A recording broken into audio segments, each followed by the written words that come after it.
وہ سود ہے۔ خلق کائنات نے ارشاد فرمایا کہ سود کے قریب نہیں جانا۔ چونکہ ٹائم تھوڑا ہے نہیں تو میں دونوں ساری آیات پڑھ کے سنا دیتا۔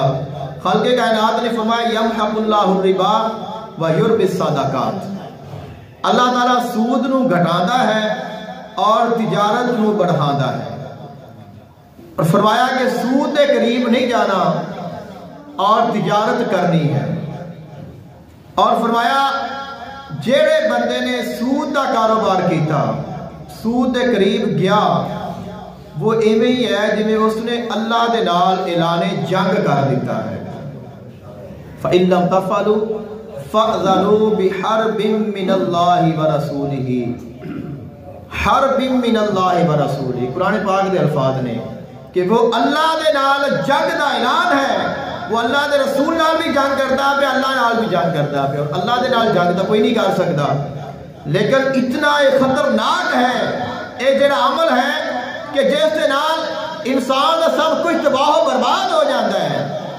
اور یہی وجہ ہے کہ اسی کنا سود لے کے ساری حکومتاں نے سود لے کے کھا کے، لیکن کوئی ساری معیشت میں فرق نہیں پیا، کیونکہ اللہ کا وعدہ ہے کہ میں انہوں گھٹانا ہے، اور یہ جنہ مرضی ودا لین کے کدے بھی نہیں بدے گا۔ اس واسطے ضرورت ہے اسلامی احکامات نافذ کرن دی، ایسا کام کرن دی کہ جس سے نال اسلامی احکامات نافذ ہو جان۔ اسلامی حکومت تو بہت مشکل ہے، لیکن اسی اپنے طور پہ کچھ کر سکتے ہیں جو ساڈے کرنے والا ہے۔ اسی انہاں چیزاں تو بچیے، اسی انہاں چیزاں نو اپنائیے جہڑیاں چیزاں سارے واسطے اللہ نے آسان بنائیاں نے، حلال بنائیاں نے، جنہاں میں فائدہ ہے۔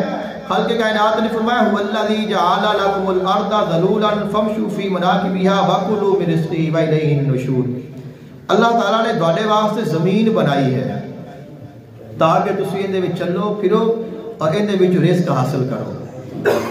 یہ جڑی زمین بنی ہے یہ بھی اللہ کی بڑی نعمت ہے، بہت بڑا انعام ہے۔ خلق کائنات نے فرمایا کہ حلال کماؤ، حلال طریقے نال کماؤ اور حلال جگہ تے اس کو خرچ کرو۔ آقا علیہ السلام نے ارشاد فرمایا کہ جڑا بندہ سود کا کاروبار کرتا ہے یا سود کا مال کھاندا ہے یا سود کا مال کھلاندا ہے، یہاں تک کہ اگر اس سودی کاروبار کا کوئی لین دین لکھت پڑھت ہو رہی ہے اور جو لکھتا ہے وہ سارے گناہ میں شامل ہیں، تو اس سے کو سانو پناہ منگنی چاہیے اور اس تو بالکل سانو بچنا چاہیے۔ تجارت کرو حلال طریقے دے نال، اور تجارت دے اوپر جو حلال منافع ہے وہ ہر کسی دا حق ہے، لیکن آج کل دی جو کیفیت ہے وہ ہے کہ اسی منافع خور بہت زیادہ ہو چکے ہیں۔